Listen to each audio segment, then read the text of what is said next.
Hey everyone, this is Meghna and I welcome you to the second episode of my series The Basic Concepts of Advait Vedant. आज के episode से हम सीधा deep dive करने वाले हैं अद्वैत वेदांत के कुछ अमेजिंग कॉन्सेप्ट्स में। वैसे तो वेदांत को जानने के लिए बस 5 एपिसोड भी बहुत कम है। धीरे धीरे बहुत सारी बातों को हमें जानना पड़ेगा, बहुत सारे कॉन्सेप्ट्स को जानना पड़ेगा। लेकिन कुछ ऐसे महावाक्य हैं, कुछ ऐसे मेन श्लोक हैं जिसे आप अगर जानोगे तो आपको एक मेजर आइडिया मिल जाएगा अबाउट व्हाट इज वेदांत और क्या बात हो रही है जब हम अद्वैत वेदांत की बात कर रहे हैं तो। और आज के वीडियो में जिस श्लोक के ऊपर हम चर्चा करने वाले हैं वो भी वेदांत के महावाक्यों में से एक महावाक्य है और ये श्लोक आ रहा है सीधा ईशावास्य उपनिषद से, जो कि कहता है ओम पूर्णमदः पूर्णमिदं पूर्णात् पूर्णमुदच्यते। और इसका अनुवाद है वह अज्ञात ब्रह्म पूर्ण है, यह प्रतीत ब्रह्मांड पूर्ण है, यह पूर्णता उस पूर्णता से उद्भूत हुई है। जैसा कि मैंने आपको पिछले एपिसोड में बताया था कि वेदांत एक तरीके से वेदों का सार है, वेदों की समरी है और जितने भी उपनिषद आते हैं वो सारे वेदांत के अंतर्गत ही आते हैं, जिसमें से ईशावास्य उपनिषद एक प्रमुख उपनिषद है जो कि वेदांत के उच्चतम प्रिंसिपल्स को डिफाइन करता है। अब क्या कह रहा है ये श्लोक?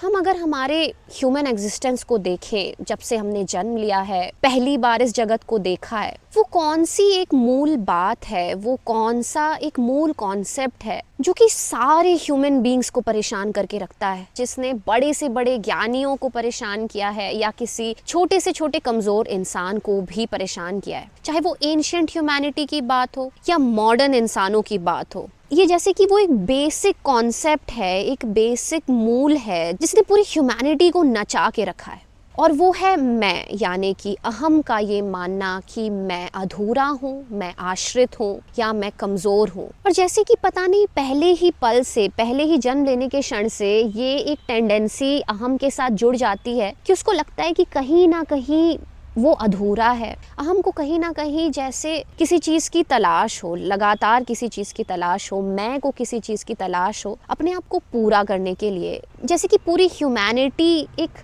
मास्क लगा के जी रही हो जिसमें वो चीज़ें पाना चाहती है, हासिल करना चाहती है, बस जोड़ना चाहती है ताकि वो अपने अंदर उस हॉलोनेस को छुपा सके, उस अतृप्ति को छुपा सके जिसमें कहीं ना कहीं उसे लग रहा है कि मैं कमज़ोर हूँ और वो इस चीज़ को दिखाना नहीं चाहता। कहीं ना कहीं हमारा जॉब करना, पैसे कमाना, घर बनाना, एक सिक्योरिटी डेवलप करना हमारे आसपास, इस चीज़ का प्रमाण है कि कुछ तो है जो कि अहम छुपाने की कोशिश कर रहा है। जैसे कि हर पल मैं दुख में हो कि सब कुछ तो है लेकिन कुछ तो है जो पाना बाकी है, कुछ तो है जो अधूरा है, कुछ तो है जो मुझे पूरा नहीं कर रहा, एक अंदर से एक हॉलोनेस से फील कर रहा है। जैसे कि जन्म लेने के पहले दिन से ही एक दर्द सा हो रहा हो कि कहीं तो जाना है, कहीं तो जाके जुड़ जाना है, कुछ तो ऐसा अपने एग्जिस्टेंस के ऊपर लपेट लेना है या हासिल कर लेना है जिससे किसी तरीके से मैं इस फीलिंग को जी सकूं, एक दिन के लिए भी जी सकूं कि ये अंदर का जो अधूरापन है, ये जो हॉलोनेस है ये छुप जाए।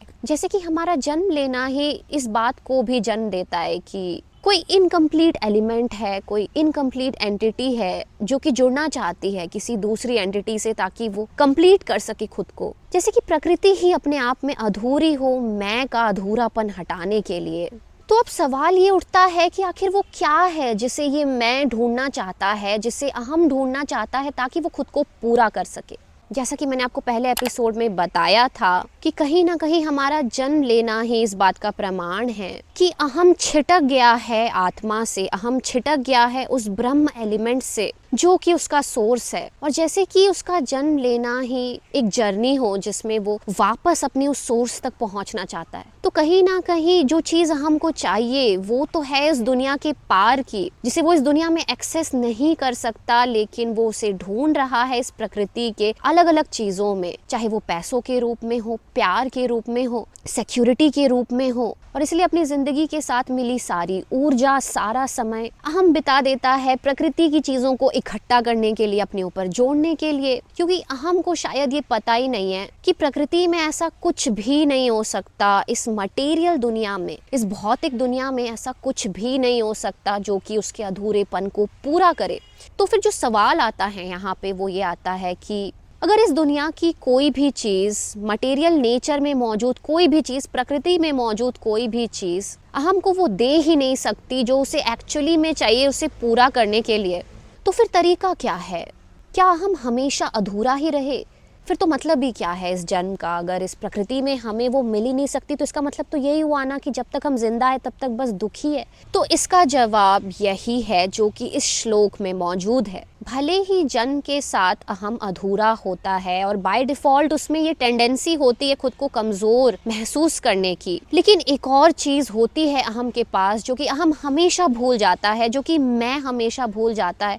वही वो एकमात्र चीज़ है जो कि अहम को इस दुनिया में रहते हुए भी वो पूर्णता प्राप्त करा सकती है, और वो है अहम के पास चुनने का अधिकार। जी हाँ, यही चुनाव का अधिकार है जो कि अहम को किसी भौतिक चीज़ से अलग बनाता है। क्योंकि मैं उठा तो इस मटेरियल वर्ल्ड से ही है, हमारी बॉडी से ही मैं उठता है एक तरीके से।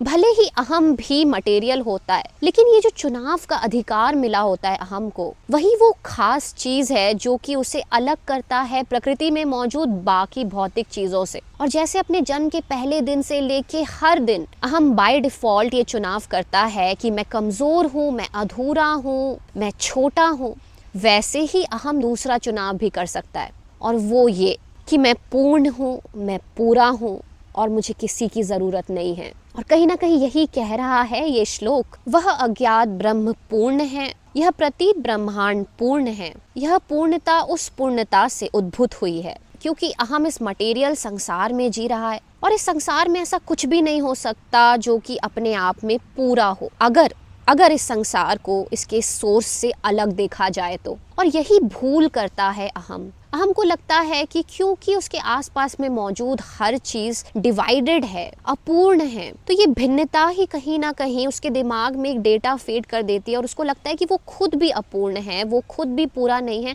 लेकिन वो ये भूल जाता है कि इस पूरे संसार का एक सोर्स भी है, वही सोर्स जो कि अहम का खुद का भी सोर्स है, और वो है ब्रह्म आत्मा।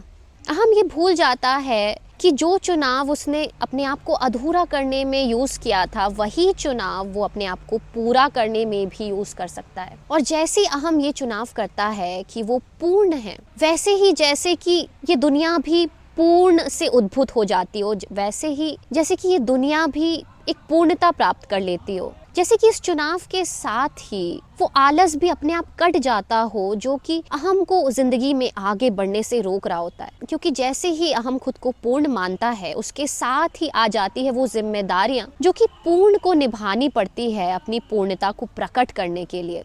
लेकिन हम ये जानता ही नहीं है कि जैसे ही वो खुद को पूर्ण मान लेगा, वैसे ही वो अपने प्रोजेक्टर को चेंज कर लेगा। वो प्रोजेक्टर जो कि कहीं ना कहीं इस वर्ल्ड को प्रोजेक्ट कर रहा है, और जिस मोमेंट वो ये डिसीजन ले लेगा, जिस मोमेंट वो ये चुनाव कर लेगा कि मैं पूर्ण हूँ, मुझे किसी की ज़रूरत नहीं है, वैसे वैसे न जाने कैसे संयोग से या ब्लेसिंग से वो सारे रास्ते हम के सामने खुल जाते हैं जो कि उसे ज़िंदगी में एक नेक्स्ट स्टेप लेने के लिए चाहिए। लेकिन वो रास्ते तभी खुलेंगे जब अहम पहले खुद को पूर्ण मानेगा। इंसान बन के पैदा होना भले ही संयोग हो या खुद का चुनाव, लेकिन ये एक ऐसी चीज़ है जो कि एक अभिशाप भी बन सकता है और बहुत बड़ा वरदान भी। जब अहम खुद को अपूर्ण समझने लगे तो कहीं ना कहीं जैसे उसके संबंध ही अधूरे से हो जाते हो इस पूरी दुनिया के साथ। क्योंकि कोई भी अधूरा इंसान दुनिया को भोग की नज़रों से देखने लगता है, कुछ ना कुछ नुकसान पहुंचाना चाहता है, वो कभी भी उसको कुछ अच्छा नहीं दे पाएगा जो कि दुनिया के हित के लिए हो। और दुनिया के हित के लिए अगर कोई चीज़ नहीं है तो वो खुद के भी उसके हित के लिए नहीं हो सकती। ये अहम को कभी समझ ही नहीं आता,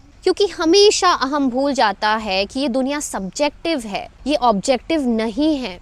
ये सब्जेक्टिव रियलिटी है जिसमें हम जी रहे हैं। हमारा दिमाग ही है, हमारा माइंड ही है जो कि हमारे आसपास की सब्जेक्टिव रियलिटी को प्रोजेक्ट कर रहा है। तो अगर हम खुद को अधूरा मानेंगे तो कहीं ना कहीं जो चीज़ें हमारे सामने खुलेगी, जो लक हमारे ऊपर बरसेगा, जो संयोग हमारे साथ होगा, वो भी कहीं ना कहीं अधूरा होगा। लेकिन जैसे ही हम खुद को पूरा मानेंगे, वैसे ही जैसे कि ये प्रोजेक्टर ही चेंज हो जाता हो, जैसे कि पैराडाइम शिफ्ट आ जाता हो इस प्रोजेक्टर में, और वैसे ही ये दुनिया भी एक पूर्ण तरीके से प्रोजेक्ट होने लगेगी। लेकिन उसके लिए पहले अहम को अपने डर को मिटा के, अपने डर को दूर रख के वो पहला चुनाव करना पड़ेगा कि वो पूर्ण है और उसे अपने डिसीजंस लेने के लिए किसी की जरूरत नहीं है। So that was it for this episode guys. अगर थोड़ा भी आप वेदांत को समझने लगे हैं या थोड़ी भी बातें आपको समझ आ रही है तो मैं आपको कॉन्ग्रेचुलेट करना चाहूँगी। न जाने कैसे वो संयोग होता है या कैसे वो अकारण घटना घटती है जब वेदांत किसी को समझ आता है, और इसका जवाब शायद किसी के पास नहीं है। लेकिन जब समझ आने लगे तब बस इतना ही करना चाहिए कि अहंकार को खुद से दूर रखना चाहिए, क्योंकि तभी वो बातें और ज़्यादा समझ आएंगी। अगर आपने ये अहंकार पाल लिया कि अब आपको सब कुछ समझ आ गया, तो वही वो मोमेंट होगा जब आगे की संभावना समझने की खत्म हो जाएगी। तो हमेशा बस ये बात का ख्याल रखिए कि अभी और समझना बचा है, अभी और समझना बचा है। भले ही आप पूर्ण हैं, लेकिन अभी और समझना बचा है। तभी वेदांत और समझ आएगा और नए नए कॉन्सेप्ट्स अपने आप आपकी जिंदगी में आपके सामने खुलेंगे। तो मिलते हैं ऐसी तीसरे एपिसोड में गाइस, और किसी बढ़िया से कॉन्सेप्ट के साथ। तब तक अपना ख्याल रखिए और सेल्फ इंक्वायरी करते रहिए।